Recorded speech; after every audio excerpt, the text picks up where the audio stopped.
The chaos that was whirling around my car is finally over. So let's talk about that.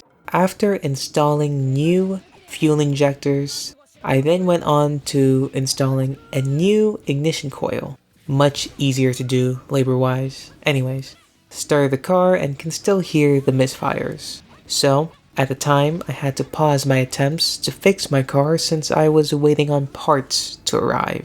In the meantime, my mode of transportation to and from work would be my mom's Tesla.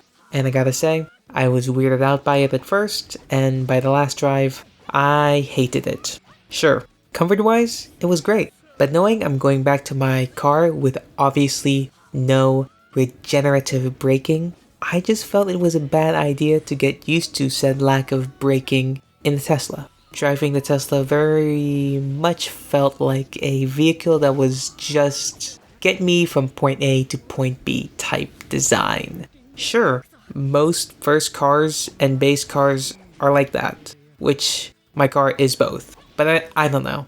The Tesla didn't have that car feeling I'm so used to with mine. Anyways, week after driving the Tesla, everything I needed from tools and parts arrived and I started fixing. Installed new ignition coil wires or spark plug wires, whatever they're called, and new spark plugs. Took about just under 2 hours if I recall correctly. Then came the moment of truth. I turn the ignition key and start the car. Not gonna cap, panicked a little when I still see the engine light on, but I listen to the engine sound and I'm thinking, it's definitely not misfiring anymore, but did it sound like that before the misfire started? So I plug in the scanner and see the same code and a new code, thus more panic. Shut it down, go inside, do some research. As I'm researching, I'm thinking and trying to remember if I actually plugged in the last coil wire all the way. If I heard the click sound that was supposed to happen.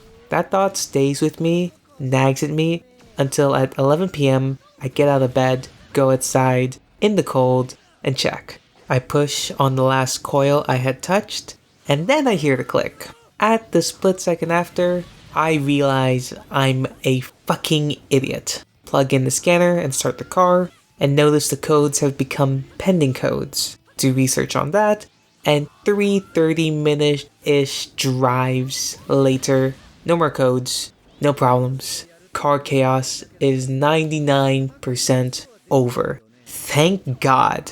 To conclude this, problem was carbon built up on the spark plug for cylinder 3. So I probably didn't need to get new wires or the new ignition coil. A part of me still thinks the new fuel injectors were still worth it since there was a noticeable carbon built up on the old ones. But I don't know. Kept all the old parts just in case though.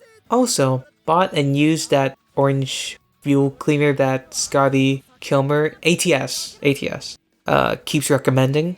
Only thing I think is different is that I think, emphasis on think, I think I have a better throttle response. Might be better and smoother, I think. Time will tell. Overall, this ordeal with my car was hectic, chaotic, but I honestly enjoyed it and the entire process really. Probably could have diagnosed it more accurately, but mistakes are bound to happen as long as they're not catastrophic. At least now, I can just do my own spark plug maintenance, which is yearly since my car apparently is known to go through them like no tomorrow, but my car is now fully operational.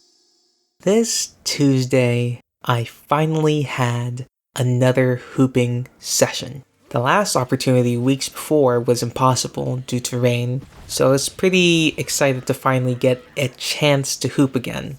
Wanted the session to last at least 2 hours, but it was only an hour. But considering it's apparently been a month since I last hooped, I'll take anything. The sesh started out a little rough for like the first 15 minutes, then the next 15 minutes after, I started getting into the groove of things. The last half hour I was very much, not necessarily in the zone, flow state, whatever it's referred to nowadays, but I felt much more relaxed for the rest of the sesh. Just really worked on shooting the whole time. It's weird, at least so far, being good in the mid-range and having not a horrendous layup package when I had neither when I still hooped in my younger years. I was a good facilitator and a good three-point shooter from anywhere from the three-point line. Corner, top of the key, wings, anywhere. I was pretty damn accurate. So not having that range right now is still very jarring.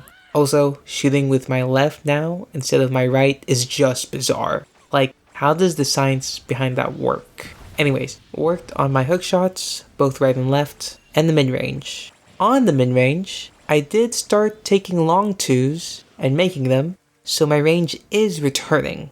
I struggle in the corner though, a problem I never had before. Need to figure that out, I suppose. I would say the most noteworthy things to happen in this sesh was my range is returning and I struggle in the corners. I wish the sesh could have gone longer, but I'll take it. Also, I was supposed to have another sesh yesterday, but the rain said no, so I'll definitely take any sesh.